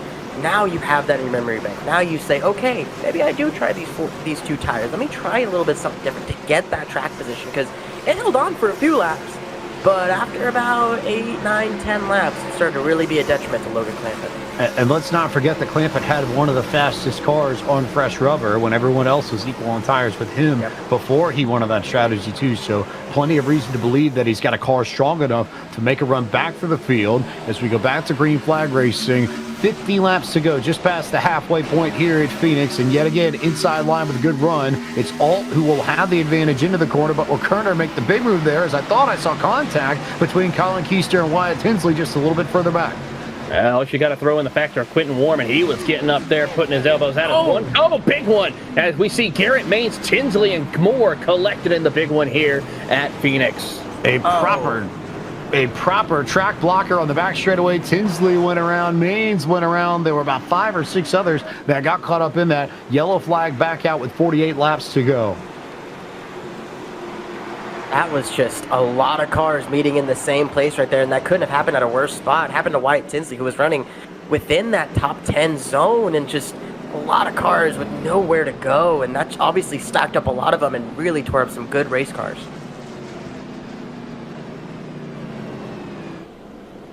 We're going to get a look at it here. We will indeed focus there. Wyatt Tinsley's the first car there. He went to the outside, tried to make a move. Malik Ray and Garrett Maines just behind him, and then Taylor Burris, they all come off the corner, and Malik Ray got a shot from Colin Keister, and that's what started all this. And that, as well as the accordion effect right there with Colin Bowden as well. He pushed Malik up, and then that just caused that whole accordion effect, as we'll get it on board here with Mercurio. See how he is able to negotiate. There you see Colin Bowden go up to the top of the racetrack right there. There you see that stack up starting to happen right there, Ryan. And I got to ask you, how can you be able to just avoid something like that when they start checking up like that, especially in the middle of a corner when you're several cars deep? If you look at this right here, you do exactly what Brian Mercurio did. You just get on the binders, you run back down through the gears, you just try and get stopped without getting ran over. And he did everything right. He moved to the middle of the track. We're getting another good look at it here. You saw Keister right there just get a little bit of a tag, and that's caused that stack up. And that's what caused Tinsley to get turned. He had somebody get in the back of him, and it was just calamity from there. I think the most interesting thing to me is just that shot that Bowden was able to give Malik Ray, and how interesting it is that that corner is so wide, so big, you've got so many lanes that you can have somebody like Ray who's running a little bit slower line, and then Bowden can carry so much momentum. But when you're packed together like that, Ryan, it's so difficult to check up in time, and Bowden, I think, was just trying to give an innocent sort of bump draft down the back, but it ended up being a little bit heavier than I think even he suspected. Yeah, absolutely. It's just tough to see all that stuff happen. We're going to get a word here with Taylor Hurst. Taylor, how you feeling tonight? Obviously, you've been running really you had a lot of speed in this machine. What do you think it's going to take to solidify the deal here? I'm really just trying to keep it in one piece, man. I haven't been feeling too well this week. I've been sick for the past 4 days, so right now I'm burning up, and I'm just trying not to get ran through pretty much with the way the latency's been the past few weeks. So just got to keep firing off good restarts. My car doesn't really fire off very well. My splitter's trying to take the pavement up for the first 10 laps of the run. So yeah, we just gotta try to survive here, man. Absolutely, and it seems like this race has really kind of played into your hands. Obviously, pretty good on the long run. As you're in the middle of your MJ flu game here, how do you feel moving into this run here, hoping that do you want it to be a long run, or do you want it to be these quick bursts? Yeah, I would like it to just go green all the way, get it over with, let it spread out a little bit, to be honest with you. And I do think our car's a little better towards the end of the run. So, I mean, Andy's really fast, so I think he'll be good long run as well. I mean, he was running me down there at the end, running a different line, but yeah, we'll see what we got. Absolutely. Well, thank you for taking the time to talk with us, and good luck for the rest of this race. Appreciate it. So just listening to his assessment, I think that's really interesting that he openly admitted he doesn't necessarily think that he's got short run speed because it takes a little bit for the air pressures to come up in the front tires. But I think he also feared that he might not necessarily have the best long run speed. So are we looking at a case, Ryan, where maybe Hurst has set himself up to be a mid-run car, perhaps? Yeah, I mean, and that's kind of the zone that we kind of find ourselves in here, right? If we get another yellow in about a lap or two, that's going to set us up for about a 30-something, 40-something lap run here. So as long as he plays his cards right, continues to get good launches, having that inside line on the starts are so huge. So as long as he gets a good jump, he'll be looking good. I wonder if maybe he might want a caution in the next 15 laps or so to really break that run up in half, as they all went sideways. I don't think that Quentin Warman got the best of restarts. There were a few others that checked up, but they immediately fanned out behind the 84. It's Agno Phillip who's gone to the top side, that green and white lookalike to Dale Jr.'s car from his early days at Hendrick Motorsports. He's trying to roll that high line. Hurst is well gone in front of this field, and that will leave Alt and Kerner and LaPrade to fight it out for who wants to be second. They are really... Oh, right there. Keister gets loose in front of the field, and it causes another one here. Matt Busa and more. Dalton England.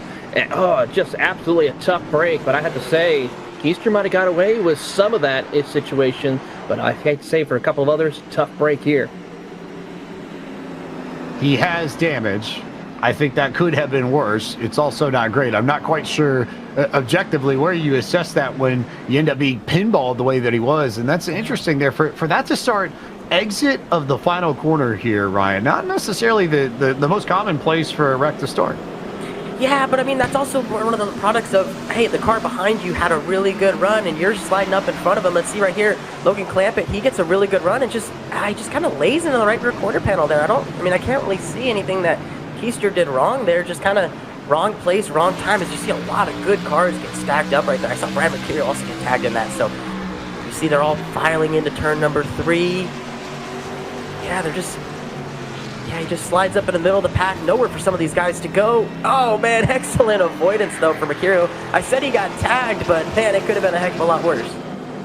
If anything, Taylor, I think that's just the byproduct of tight racing here at Phoenix, where especially on these restarts, we talked about it time and time again, there's just so little room. This is technically not a short track, but of the places that are not short tracks, this place races like one. And more often than not, you hear drivers in real life compare this place to Richmond more than anywhere else. It's a little bit bigger, but it races very similarly to the track in the Virginia Capitol in a lot of ways.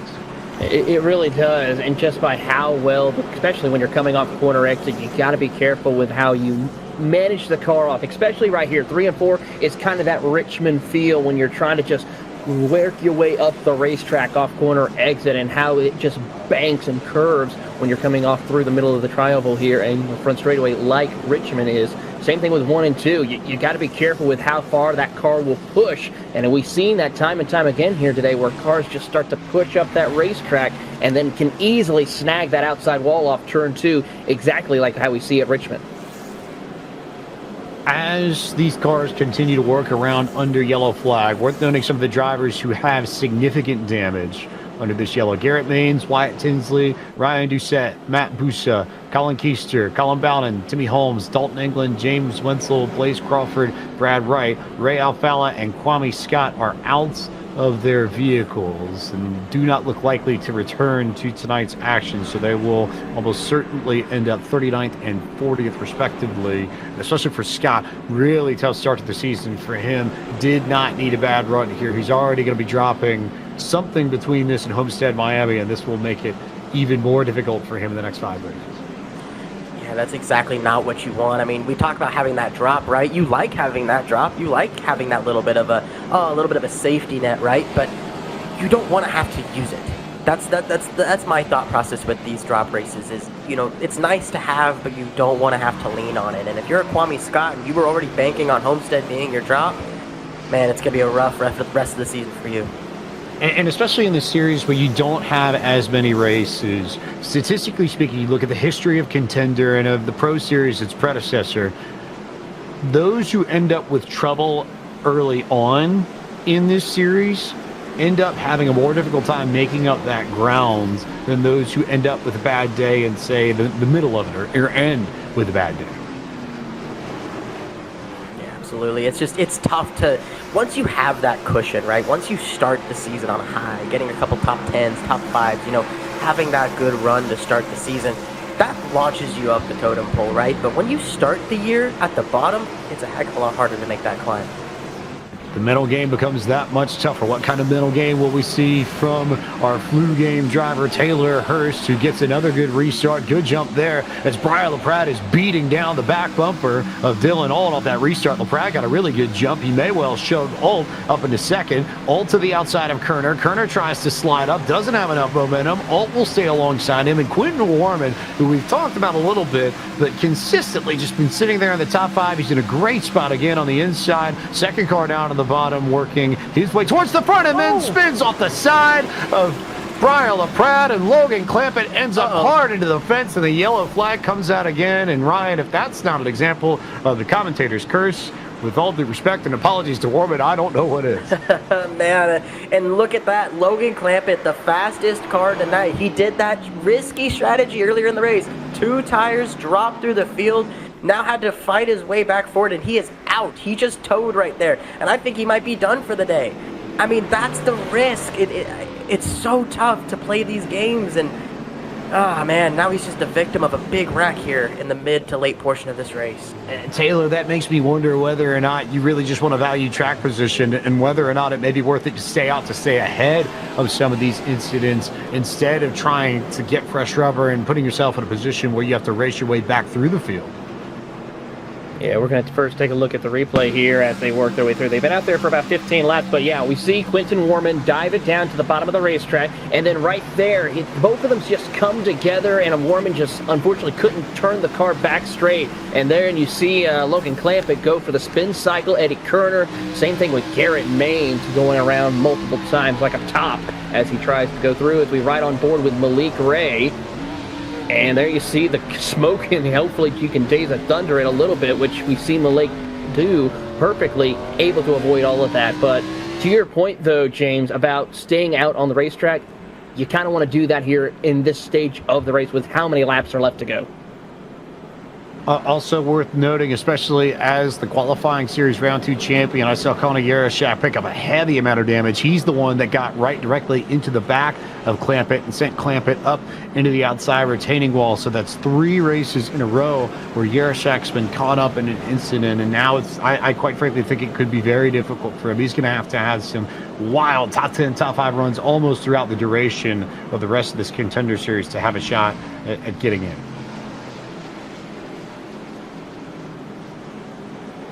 Alrighty, we're going to be bringing a special guest here into the booth right now. We got Vicente Salas, last season's winner here in the Contender Series at Phoenix. Vicente, you won this race last year. You know what it takes to get the job done. You're seeing all the chaos here tonight. What do you make of this? What do you think is the right situation here for Taylor Hurst? If you're one of those guys, a Dylan Alt, how do you get to the end of this thing, and how do you maximize the day? I mean, I think first off, you need to just maintain your track position. You're seeing all these wrecks are happening, even 5th, 7th place, all the way back to 15th, 20th place in the mid-pack where they're 3 and 4 wide.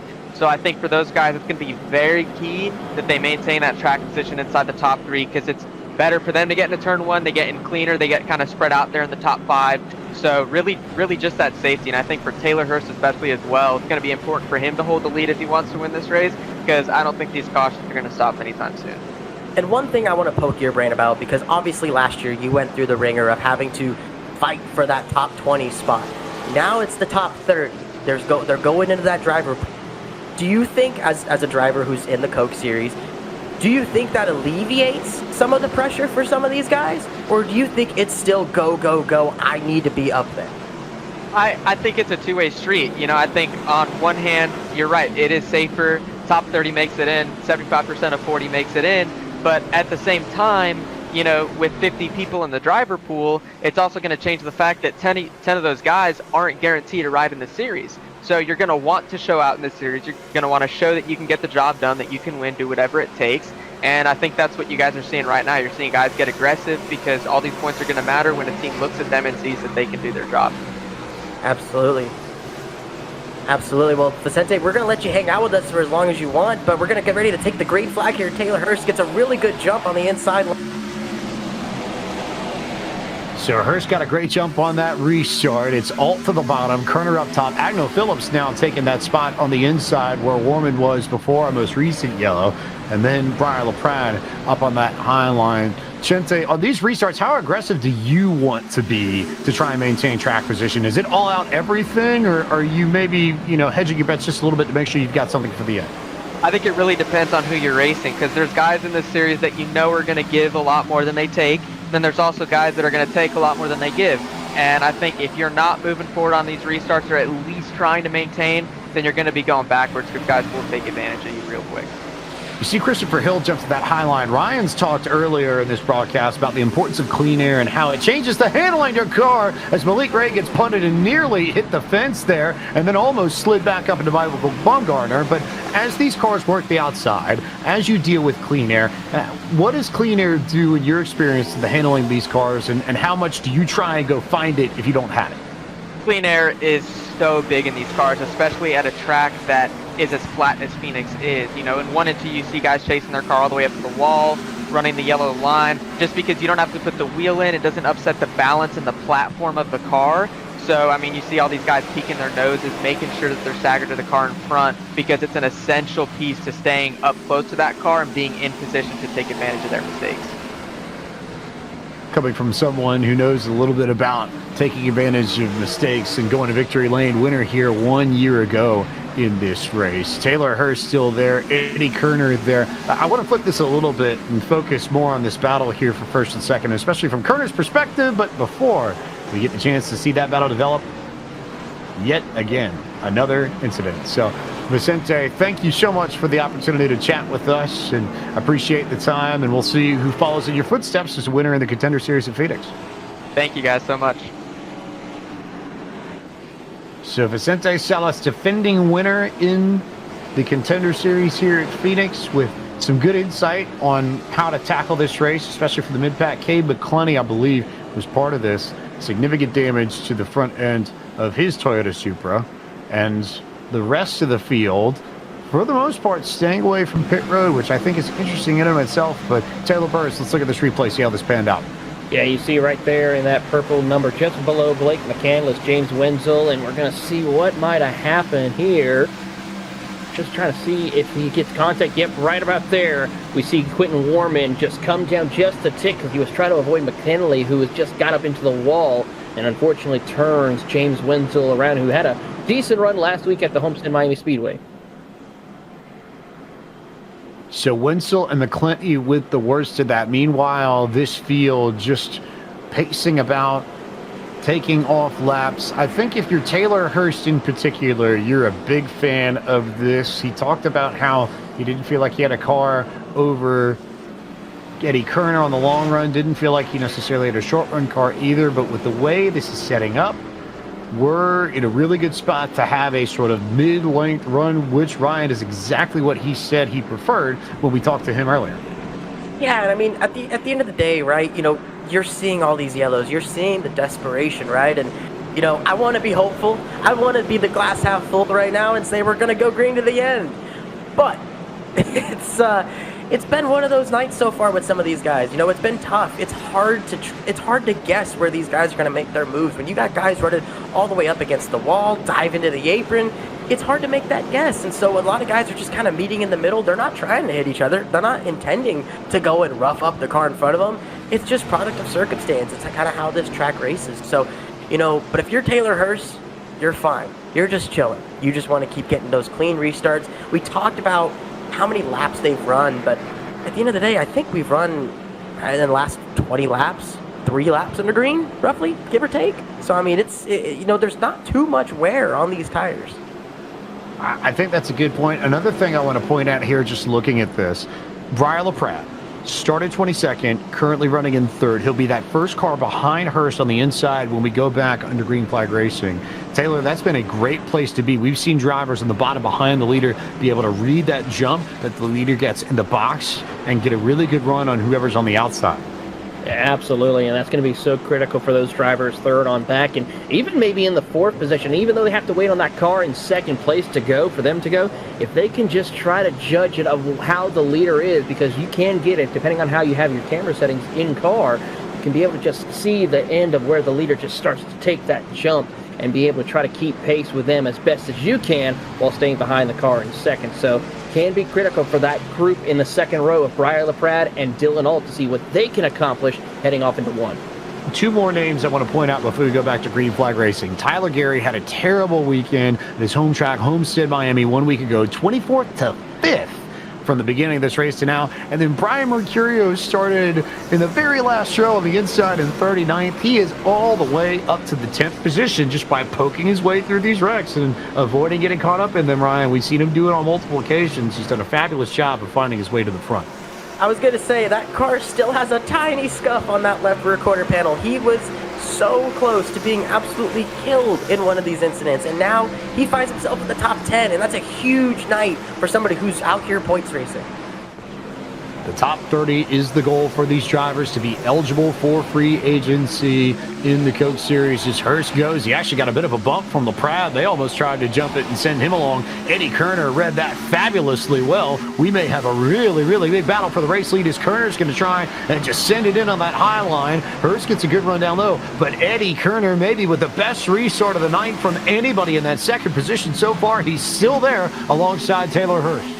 Side by side, battle for the race lead as you see Briar LaPrade right there in the catbird seat, but Kerner tries to power move his way around the outside as him and Taylor Hurst drag race to the start-finish line. Kerner will lead that lap as he tries as the caution comes out once again.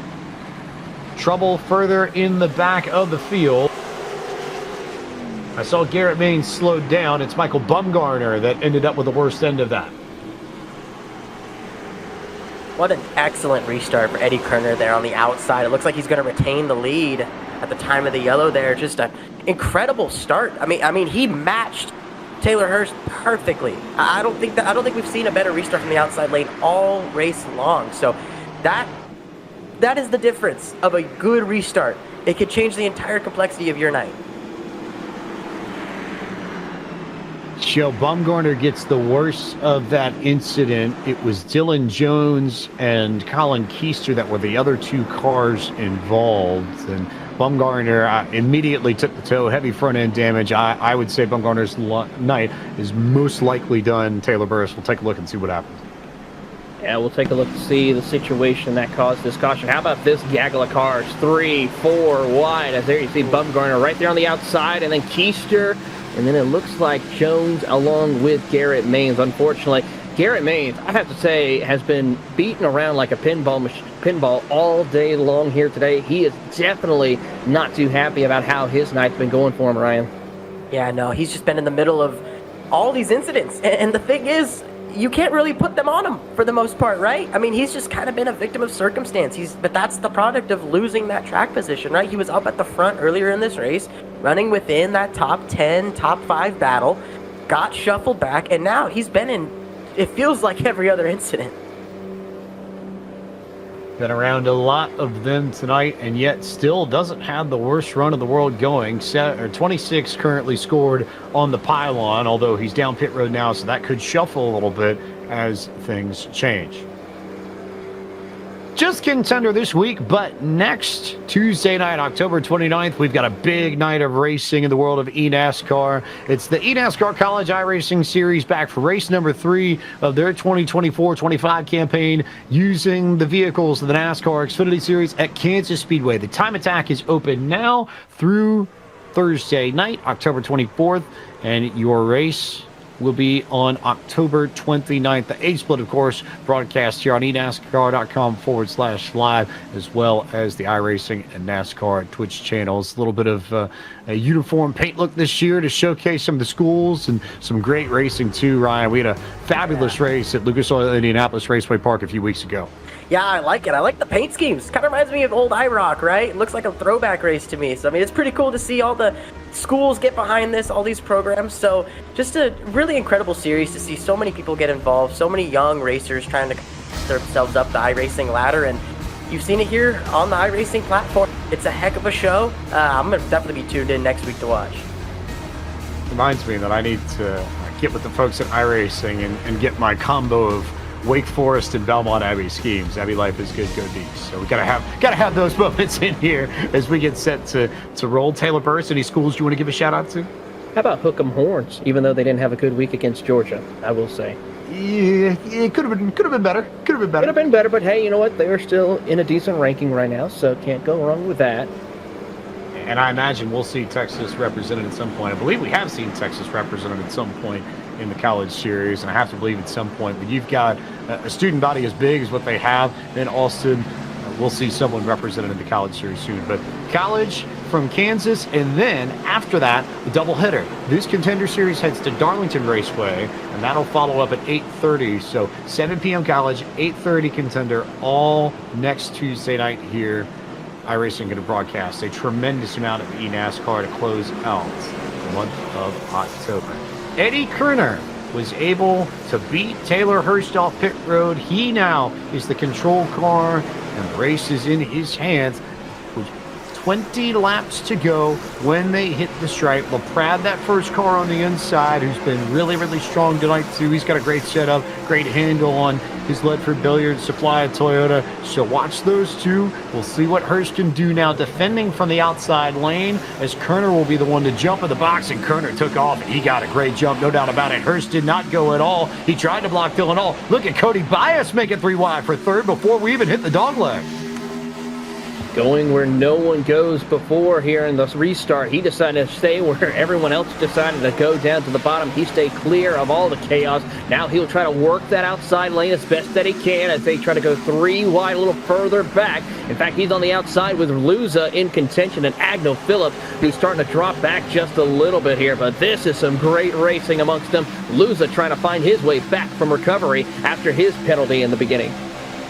Ryan Luza continuing his trek through the field, now slides up in front of Cody Bias. Been a big run for Luza, who needed a big run after last week and just has not had the start. Not only that he wanted, but a start that has not reflected the pace of his machines, especially in qualifying. He's qualified really well the last 2 weeks. This is more the kind of race that he was looking for. And Tyler Gary, we've not said his name much, but here he is all of a sudden. He's got the Reaper Speed Lab purple Toyota right there behind Dylan Alt for a spot right on the edge of the top 5.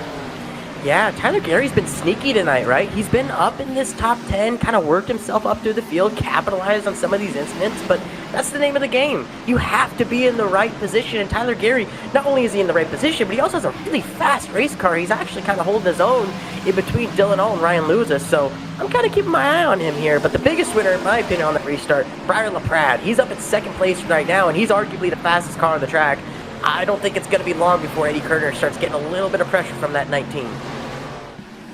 LaPrade was 3/1000ths of a second faster than Kerner that last time by. What I think is clear, though, as Ryan made the point, given how hard he's charged through this field, given how many spots he's gained throughout this evening, Brian LaPrade absolutely has one of the best cars amongst the group in the Contender Series. As they have a convenient and casual 5-wide battle a little bit further back here, Taylor. Yeah, absolutely. They're still going to go 3 by 3, a couple of rows deep here as they come off of turn number 2, and they're still going to try to keep it 3, almost 4 wide for some, as there you see Brandon Houck in the 53 Ryko machine trying to get to the inside of Michael P. Frisch, as we see the 32 have a big off that goes off in trouble for Matthew Morton. He nearly loops around, saves it as we stay green. Big save there by Matthew Morton. Save of the night from Matthew Morton. Pretty much any other time. Oh, never mind. Caution out there. Quentin Warman in trouble. All right, so Taylor Burris, you now have your commentator's curse, and Vargas, we're just waiting on you to complete the trifecta now at this point. I have a tattoo because we mentioned Alfala earlier, and then unfortunately for Alfala, he had his incident. So I think that docks 2 for me. I'm just not gonna mention anybody by name at this point. I'm just gonna call card numbers. I mean, it's like the minute you guys say somebody's name, they get wrecked. But radio says don't do card numbers, though, Ryan. So is that cheating, perhaps? I mean, look, we're trying to find a loophole here, man. Fair. I don't blame you, and I think these drivers will appreciate that because they don't want to be next in this line of succession. So let's take a look at this incident, see what happened a little bit further back in the field. Morton's the one you want to watch, that sort of purple and aqua and indigo, all shades of purple there, just underneath the green machine, or above the green machine, Ryan Lewis, middle of the corner there, gets the bump. So somebody bumped, and Ray got in the back of him.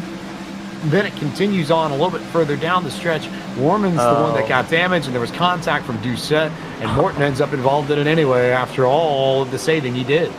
It was really a mix of that checkup we saw from Dalton England getting loose, and then, of course, Morton nowhere to go, and then that accordion effect just kept going further and further and further back through the field, and unfortunately for Morton, could not avoid what happened towards the tail end of that accordion effect. That's a new wrinkle to these incidents that we've seen, is that I can't think of a race that I've seen here at Phoenix in which the accordion effect has stretched on for that long and carried on for 5 or 10 seconds, and we still end up with people involved in the incident. If you want more updates from the world of eNASCAR, want news, updates, statistics, and more, scan the QR code on the lower right-hand portion of your screen and sign up today, courtesy of iRacing, the official simulation partner of NASCAR. 13 laps to go. Kerner versus LaPrade. Hurst will be that car behind Kerner on the inside, that third spot that's been so effective. But we saw Kerner do it earlier, and this is the first time that I can think of tonight where LaPrade will have this opportunity. If you can jump that restart well enough and hit it just right, Vargas, if you can maintain a place door-to-door with the leader, entering 1 and 2, and roll that high line, you have a chance to take the lead coming out of 3, because that high line carries so much speed coming down the backstretch. Well, not only does the top line carry so much speed, but the inside line finds themselves in a very vulnerable spot where they're entering so hard into the corner, charging with so much brake pressure.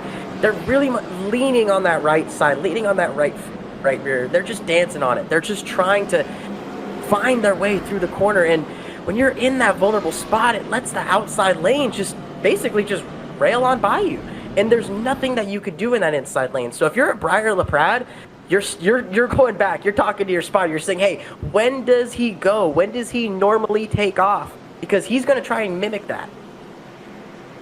Just a moment of appreciation here for everybody tuning in at home. It's a shame that we don't have the opportunity to pull up the camera feeds of all three of us up throughout the race, but I was watching Ryan as he described that, and true to racer form, there were hands everywhere. He had the whole lean in the turn thing. He had the try and shuffle of the wheel and everything going. So, but you feel it. I mean, it's something you feel when you go into that corner and it leans on that right side. Like it's a physical movement. You feel it in your spine, and it's like, it's just such a difficult position. So if you're in that inside lane and you don't get that start you need, oh man, I hope you get a good drive off.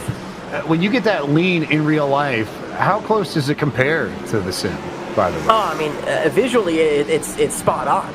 I mean, you're going into the corner, and the one thing you see is that car on your outside lane, and you're entering that corner on normal, right? You normally enter that corner knowing where the wall is, knowing where your limit is.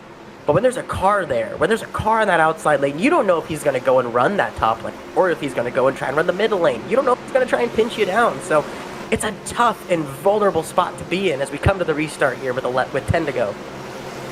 Kerner, the control car, as they approach the box here at Phoenix. He takes off. LaPrade did not read that restart well. He's going to have to fight off Taylor Hurst. Kerner will be gone and clear of all of this as Eddie tries to secure win number 2 in 3 races to start off this campaign. Oh, by the way, was runner-up at Las Vegas to start the year, which is where Hurst got his win. So familiar faces at the front as we work our way towards the end of this race, and they are 3 wide predictably further back, Taylor.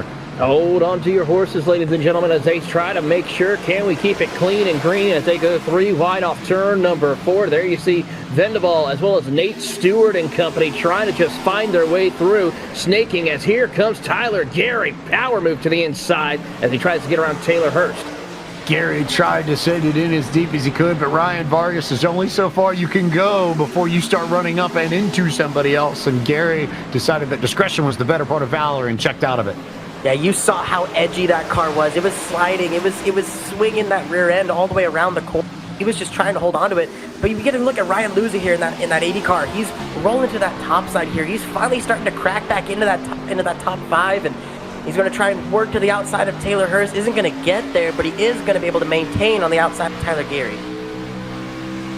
So Gary holding on. Here's Ryan Luza. He could use a very, very strong run. Champion of the Coke Series a few years back, trying to make his way back into Coke Series competition. He's on that preferred outside groove, though, especially as we start rolling through these laps and we start getting a few more green flag laps. If he can maintain the spot alongside Tyler, Gary may have a chance to make the pass, but Gary will slide up in front of him and finish it off. Meanwhile, look at this mess, Taylor Burris. Absolutely, it is a gaggle of cars, and this is where we saw a lot of the chaos that happened off of turn number 2 here for a few laps here. And as they work their way through, Dalton England trying to recover his way as he's trying to follow through with the 91 just up ahead of him. And as they do, they will fan back out through the dogleg, racing into turn 1 with 6 to go.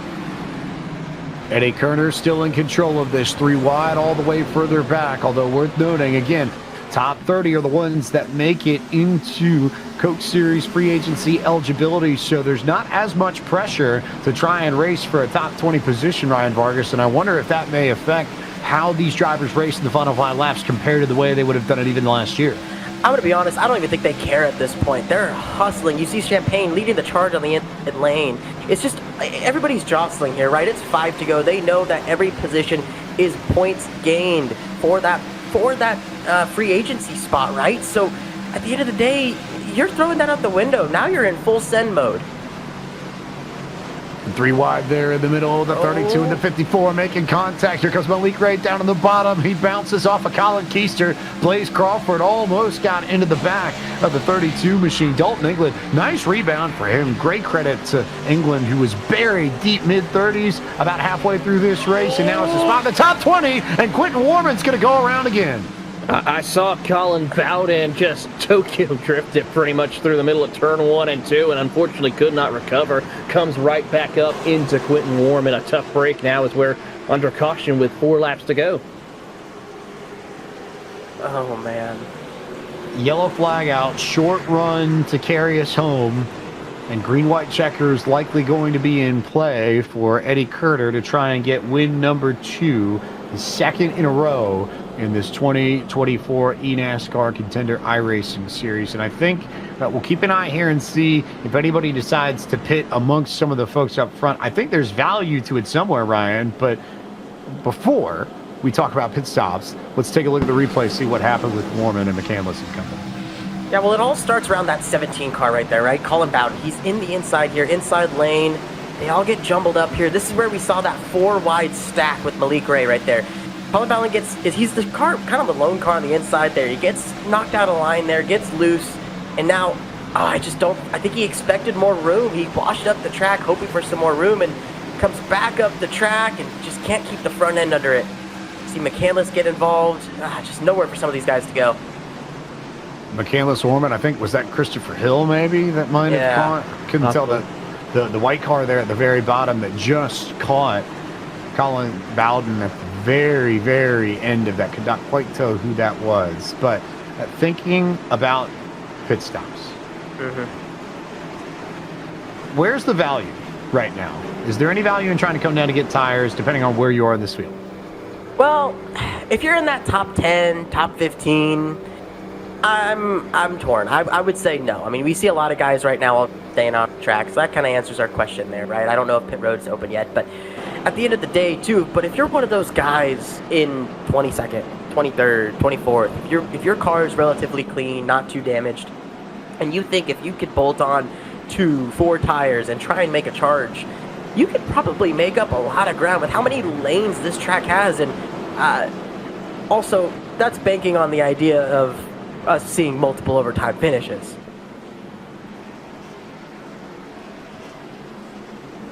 The one driver that stands out to me in all this is someone who I think is right there in the spot where you'd almost want to come down. Garrett Maines back in 25th. Probably not going to win tonight, Taylor, but plenty of opportunity to gain spots. However, it looks like everybody else has stayed out. Yeah, it's safe to say if you're inside this top 10, top 15, you're going to stay out because you know for a fact that there's that possibility of another incident to happen. So that means another green-white checkered attempt. And you're safer staying out because all the incidents that have been happening back half of the field from 20th on back. And you go back down on pit road to get tires, that puts you in danger zone in a sense to where you could get collected up in that incidents that could happen during these overtimes. And that's why it makes sense for so many of these drivers in the top 10 to not give up the track position, especially because it does take a little bit for things to come in and for tires to warm up and temps to get where they need to be. That's part of what Taylor Hirsch talked about when we interviewed him earlier. But for now, lights are off on the pace car. So green-white checkers in play. Just a refresher on the rules before we get to this restart. This will be our first attempt of 3 potential green-white checker finishes. We'll get the green, then the white, then the checker, if we don't have a yellow somewhere in the midst of that. If the yellow comes out before the white, we'll have another restart. If the yellow comes out after the leaders receive the white flag, the field will be frozen at the moment of caution, and the drivers will roll around back to the start-finish line to complete the race, and their order will be determined by where they were when the yellow came out. So a lot to play for here over these final 2 laps, or maybe more. We'll see. But Eddie Kerner has one restart to try and get a good jump on LaPrade like he did one restart ago. A little bit better jump for LaPrade, but it wasn't good enough. Still, Eddie Kerner with another great jump. Dylan Alt already to the inside of LaPrade for second. Field works their way through, and they're going to go 2 by 2. Agno Phillips, though, he'll get pushed up the wall along with Vendaval, and he will now drop back significant damage to that 95. We're still going to keep racing, though, as they rocket off at turn 2. Everybody still in one piece down the back straightaway. Here's the battle for second between Dylan Alt and Brian LaPrade. They will be door to door. Kerner will take the white flag. Race is official from here, Vargas. Brian LaPrade looks like he might have a chance to clear Dylan Alt on the inside here, but it's all Eddie Kerner up front. He's in the wind. He has no pressure here. This is all him right now. If he could just get through these final quarters, it's easy winnings. Eddie Kerner second at Las Vegas, winner at Homestead, Miami, and tonight he'll go 3 races and pick up his second win in a row. Eddie Kerner victorious tonight at Phoenix Raceway. And how about an average finish of, if my math is correct, Taylor Burris, 1.3 to start off this 2024 eNASCAR Contender iRacing Series. What a drive by Eddie Kerner. Take a bow, Eddie Kerner, for your dominating performance. And how about the entire North Force Racing group as well? They have been hard at work, all for the preparation for this moment for their drivers. And Eddie Kerner has certainly taken advantage of it to help propel him into a shot. Definitely to possibly make it into the eNASCAR Coca-Cola iRacing Series in 2025.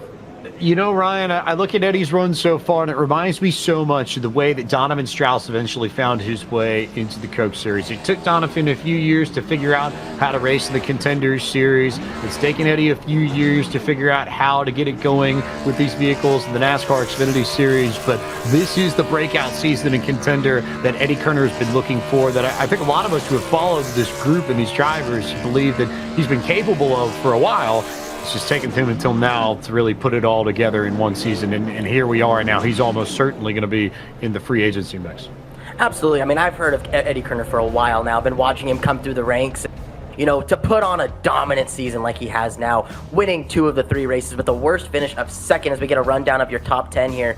Just dominance so far to start the season.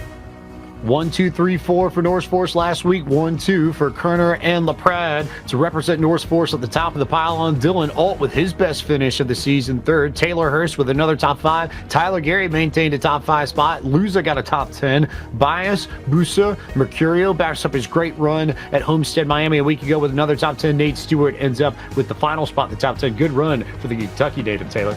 Yeah, and then you're followed by a couple of more North Force driver, Michael Frisch and Matthew Zwack, as they work their way through. Agna Phillips having a good run in 15th. Kevin Champagne as well. And then, of course, you have Malik Ray, who was up towards the front. But unfortunately for him and Christopher Hill, they'll finish in the 19th and 20th.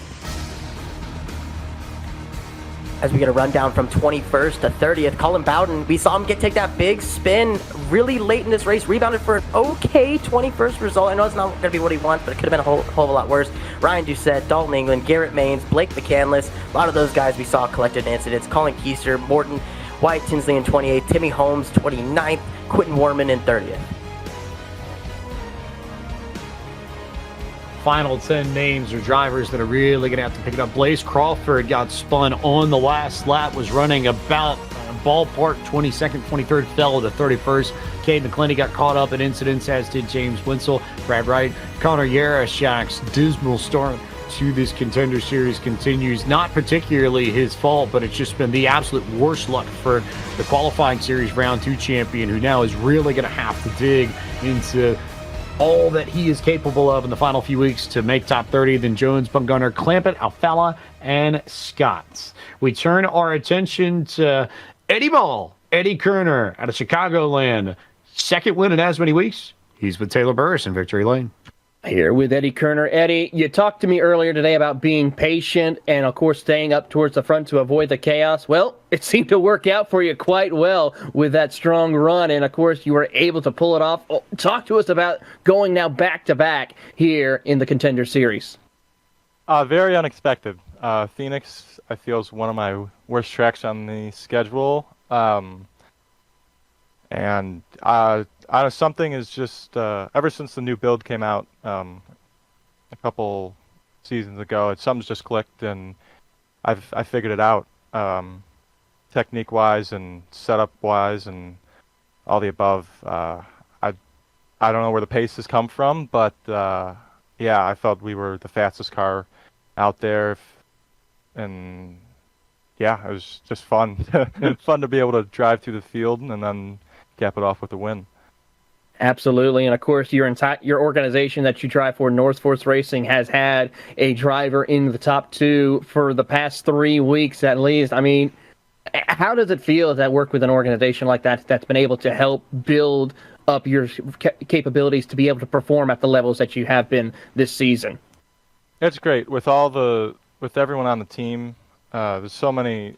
The pack tests are, I feel, what really give us an advantage, because we can simulate pretty close to what the race is going to be like, and everyone on the team is helping each other, and we can try so many different setup avenues, and the team is great with everyone. I mean, everyone is capable of making it, and the setups have been there, and it's just fun, just having fun. Well, Eddie, congratulations on your victory. And we're going to send it on over to Ryan Vargas as he has caught up with our second-place finisher, Mr. Briar LaPrade, your teammate. Thank you. Hey, Briar. Well, you started the night in 22nd place, drove all the way up to second. How? How did you do that? How did you avoid all the chaos to get yourself a second-place finish tonight? I don't know, Ryan. It was pretty scary out there, I can't lie. It's a game of inches here at Phoenix. Because the middle to top grooves are really, really fast. So if you're able just to sneak your way in on the outside coming off of 2 or 4, that's how you're going to make passes here. And that's what we tried doing. And there was a couple times I thought for sure someone was going to clear themselves up or just tag the wall or something or cause something. It's close out there. But just got to thank Jarrett and everyone at NFR and EPI for building a rocket. I mean, we've been bringing really good pace here recently, and just want to try and go win one of these before the season and the whole year closes out. So, but yeah, I mean, finished second. I pulled a Sheldon Creed, so it happens. But at least I haven't done it however many times he's done it, 13. So I don't know. We'll try and go win one of these things and check that off the bucket list in my career. So. But yeah, just got to thank everyone again at NFR and EPI for building a rocket, led for Billiard Supply. It's just been an okay year. We had our Coke win at Michigan. Wish we did better in the standings there at the end of the year, but wrecked last week here in the Contender Series at Miami. So I think that's a great result there, coming back from a wreck. So super happy. Absolutely. Coming back from a wreck 1 week ago to a second place result here tonight. Briar, thank you again for taking the time to talk with us. Yeah, thank you guys.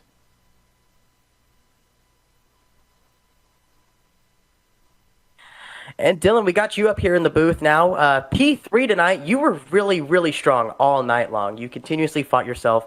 You were always in the top 5, right? You started 4th, finished 3rd. What was it about your race car tonight that maybe got you a little bit short, or did you think you had something to contend for that win? I don't think I had enough to even be close to the NFR guys at all. They were phenomenal all night, but it all comes down to I didn't have enough laps to practice. I know I did go to the Vegas race last weekend. We drove; it was like a 10-hour drive. But yeah, so I only did like 2 runs.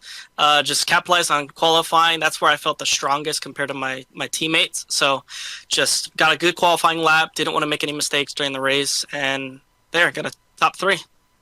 Absolutely. You got a top 3 tonight. You entered tonight sitting around the 13th position. So obviously this P3 result is going to help you out. What do you think it's going to take for the next few weeks to kind of put yourself more in that comfortable position moving into the, I guess you could say, the free agency realm? I know last week I made a very big mistake and accidentally wrecked my teammate for battling for around in the top 5. I think we're passing each other for 4th.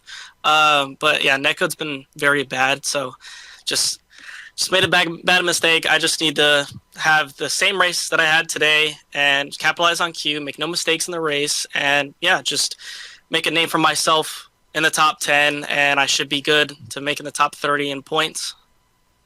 Absolutely. Well, making a name for yourself in the top 10 you did tonight. Congratulations on the great run. Thank you for taking the time. Thank you. Pretty big geographical spread amongst that trio. Chicago, Tennessee, and California there amongst your top 3. Here's a look at standings with drops included for these first 3 races. And the first thing that I noticed, Taylor, Eddie Kerner, 46 points to the good. You get 40 for winning a race. So Eddie could literally not even show up next week and still be in the top 30 no matter what. That's how good he's been so far. Absolutely, and he has really been putting on a tear, and I have a feeling, of course, he's not going to take that off period. He's going to keep on going it. He's showing his domination right now, and he's going to work it up through and try to maintain that points lead as best that he can. Christopher Hill in the top 10 as well also stands out to me. He's another driver that's had opportunities and would love to make this the Contender Series that plays out in his favor. This is the battle right around the cut, and this is going to be interesting here because, Ryan, you can go all the way from a few drivers just ahead of this back to Michael Bumgarner, and I would say realistically, if you're within 10 points, you can make that up in 1 race. I was going to say, that is a 1-race swing where you go out there and you go run, let's not even say a great day. You say you go out there and run 15th, right? That could change the entire swing of this point standing. So if you're one of these guys, a Michael Bumgarner, a Cave McClenny, a Dylan Jones, yeah, you're kind of in the weeds right now, but there's still a lot of racing to go. There's a lot of time to make that up. Not a whole lot, but there's a good amount. And for drivers a little bit further back, McClenny, Scott Afala, and Yarashek, the charge to get into the top 30 has to start next week. I don't think you can wait any longer, even if bad luck falls upon you. The problem, though, Ryan, is that this is one of the most difficult tracks we go to in all of eNASCAR, and that's the challenge that awaits our Contender drivers next week. The Lady in Black, the track too tough to tame, Darlington Raceway. Oh man, one of my favorite tracks on the service and one of my favorite tracks in real life. One of the fastest and most difficult racetracks to get the handle of when you're just driving by yourself. Now we're going to send 40 of them out there and hope it goes well. I mean, what can go wrong? So it's going to be a heck of a show. It's going to be an incredible race. That'll be the last race in the eNASCAR World for October, but it comes as the second half of a doubleheader, which will start off at 7 p.m. next Tuesday night, Taylor, when the NASCAR Xfinity Series cars take to the track as round 3 of the eNASCAR College iRacing Series heads to Kansas Speedway, one of the best mile and a halves in all of iRacing, if not maybe the, from an action perspective. I wholeheartedly am willing to bet we're going to have a fabulous race at Kansas next Tuesday night. Absolutely. So if you are a part of the college alumni of any of the colleges that we've seen here, make sure you go in and enter into those time trials. You have only a few days left to set your fastest lap in order to have a shot to be in the top split event here that will be happening next Tuesday night. And if you could see any of the chaos that we saw at Lucas Oil Indianapolis Raceway Park, you can only imagine the excitement we'll see at Kansas with the Xfinity cars. They always put on a great show week in and week out, so exciting to see how that will play out amongst these college students. Restart's especially going to be a lot of fun, I think, no doubt. For our partners at eNASCAR, for tonight's broadcast director Drew Adamson and the entire iRacing production team, and for my colleagues in the booth, Taylor Burris and Ryan Vargas, I am James Pike. Thank you so much for watching iRacing's broadcast of the eNASCAR Contender iRacing Series for the virtual Phoenix Raceway. Congratulations to Eddie Kerner, and we look forward to seeing you next week for the College Contender doubleheader from Kansas and Darlington.